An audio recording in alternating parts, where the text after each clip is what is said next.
Hello, everyone. Thank you so much for tuning in. I am Taiwo Adeshikban, physical therapist, former athlete.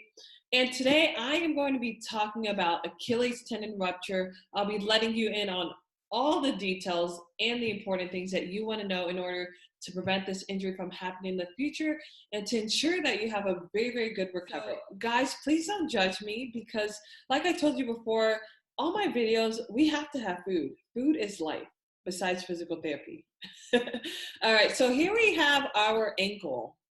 And this is not a full demo of your whole body, but it gives you an idea. The Achilles tendon, it comes along and it attaches right into your calcaneus. Now, the Achilles tendon is formed by your gastroc and soleus, and they come together, like I stated, in the back part to insert along the calcaneus. This is the strongest and most powerful tendon in the body. Talking about male to female ratio, it is more common in male with a 4-to-1 ratio, typically in the middle age from like 30 to 40 years old. And this is an injury that's quite interesting because you don't actually have to be doing anything drastic like, doing a backflip or, those drastic dance moves. You literally could be taking a step and boom, you feel it. But about 60% or more injuries do occur with sporting activities, from jumping, accelerating, decelerating, just trying to plant and turn.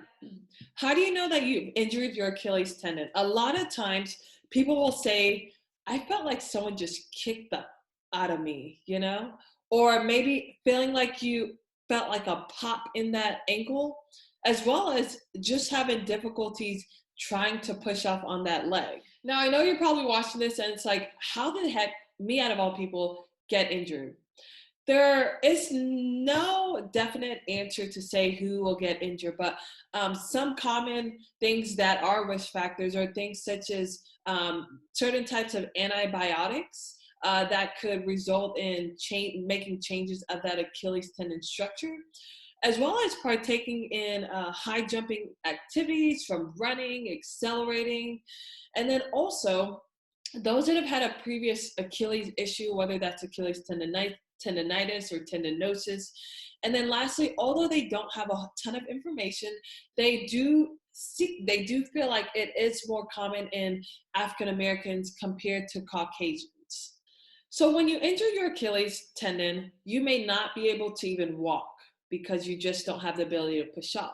But clinically, a healthcare provider can determine at that stage if you have injured your Achilles tendon. And we'll talk about why that's important to find out early on and address it as quick as possible to prevent any further complications. So 3 clinical tests that your healthcare provider can do. One test, which is very, very good to determine Achilles tendon rupture, is known as your Thompson test. Essentially, the healthcare provider or you can just squeeze your calf and you see if your foot points downward when you squeeze it. Typically, if it doesn't, that could be a sign that you've injured it. As well as taking a look at how much range you have, because some people may have way too much range. Do you see what I mean? And typically your Achilles tendon should stop that. And then lastly, commonly, your therapist or healthcare provider can kind of feel along there and make sure that there's no palpable defect. Now, like I told you before, clinically, it is important to get it diagnosed as soon as possible because they are finding that those that wait to get an MRI, the time delayed from that to having surgery, they have found that those people are actually more likely to require further surgeries, complications, just because that tendon might have retracted from the actual bone itself. Now, when we get into the surgical procedure part of this session, we are going to talk about acute rupture versus chronic because there's a huge difference.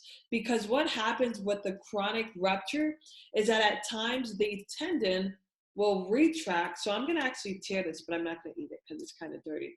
It's going to retract a little bit from the actual bone, and it could be coming up further in the leg. And in those instances, they may need to do a transfer from either sometimes your flexor talus tendon or another tendon along to help strengthen that repair when they are going in.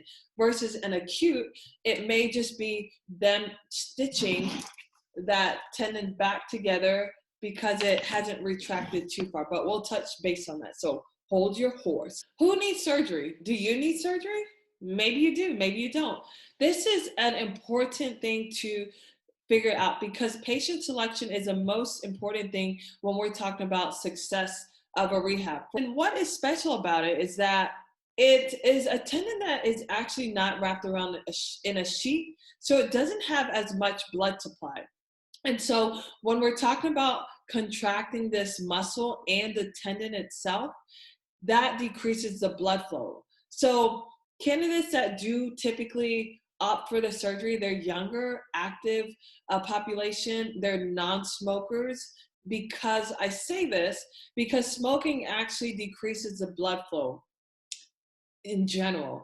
So imagine you continue to smoke and then you have the surgery and then it really may not heal as well as possible because that is affecting it on top of just it not being a tendon that has good healing and blood supply. Now those in the non-surgical candidate, they are finding that some actually do just fine, and the rupture rate is almost similar compared to having surgery. So again, your surgeon will help determine if you fit in the following categories.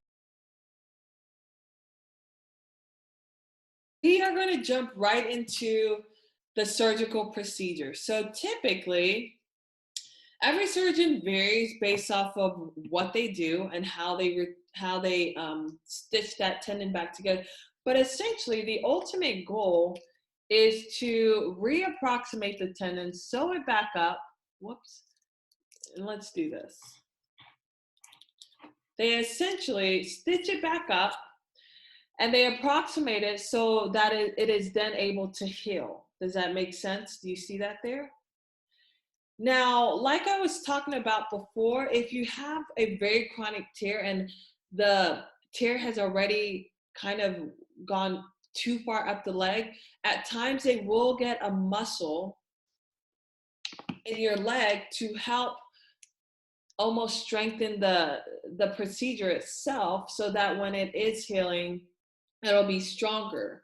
And again, every surgeon will vary based off of what they do, but the ultimate goal is still the same.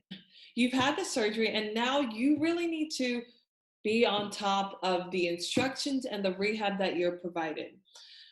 One common thing that they will stress and stress and stress is the importance of not overstretching this tendon. And I will say this because your Achilles tendon, naturally it will elongate. So it'll naturally get stretched out over the year. And imagine you stretching it, and when it's not healed, that could obviously cause another injury in itself. But they are finding that those that have an elongated Achilles tendon, that has affected their strength in the long run. And I'm talking about at 1 year mark and even more. So your surgeon will typically instruct you the importance of not moving past a certain amount of ranges. So we're going to talk about those ranges because it needs to make sense. Okay. All right. I got to go get some tape because my Achilles does not want to heal for real. All right. I'm the surgeon and I'm about to repair my Achilles tendon. Boom. Didn't even cost me a penny. Here we go. So one important thing, if you take anything away from this, is the importance of sticking to your surgeon's instructions. So here we see a neutral foot. And so typically doctors will allow you to plantar flex. So that means pointing the foot down, but they never want you going past neutral. So this is neutral, okay? Now, if you go here, that's too far. That's causing a pull along the tendon. So they typically want it in neutral. This is neutral for you, okay? And typically that that range of motion, they are typically pretty strict about it, especially those first 3 months, because if you don't pay attention and you try to overstretch it those first 3 months, that will affect you in the long run. Now, I will say a lot of individuals that had this surgery, they don't have a whole lot of pain. So that may be a little bit tricky because you may think, oh, I don't have pain, then I can do all this. But hold, hold, hold. Just listen up, be patient, and stick to those range of motion limitations. We're going to jump right into the weight bearing because that's an important thing you want to think about. Every surgeon varies, but I will say back then, about 6 to 8 weeks, you were non-weight bearing. But today, they're finding that early weight bearing is safe and advantageous for you. For example, those that have done early weight bearing are seen to be able to walk by 12 weeks compared to those that are non-weight bearing. Sometimes they're not really able to be comfortable walking until about 16 to 18 weeks. When the heck do you start physical therapy? That's a great question that I can't necessarily answer. Typically, surgeons will vary. Some don't want their patients to have physical therapy immediately because they want to be sure that this tendon does not get stretched out while they are doing their physical therapy activities. But then you have some patients, they will start physical therapy immediately. And the goal of physical therapy is really to truly address the swelling, make sure that your incision is healing well, that there's no drainage, as well as ensuring that the tendon is still intact, promoting gentle range of motions in the appropriate ranges, as well as gradual strengthening in the appropriate manner. It's important that you're on top of your physical therapy game, okay? Because they are going to be able to progress your weight bearing, things like that, in a safe manner and remind you of the motions that you don't want to do. When can I walk? When will it be safe to walk? You obviously need to be sure that you're following up with your surgeon appointments, but it is commonly seen between 8 to 9 weeks, you're able to walk, maybe not completely comfortable, but you're able to start walking in a sneaker, and then you're still not overstressing the tendon by that point, okay? Then the next question, if you're an athlete, it's like, okay, well, when am I going to be able to run? When am I going to be able to return to my activities?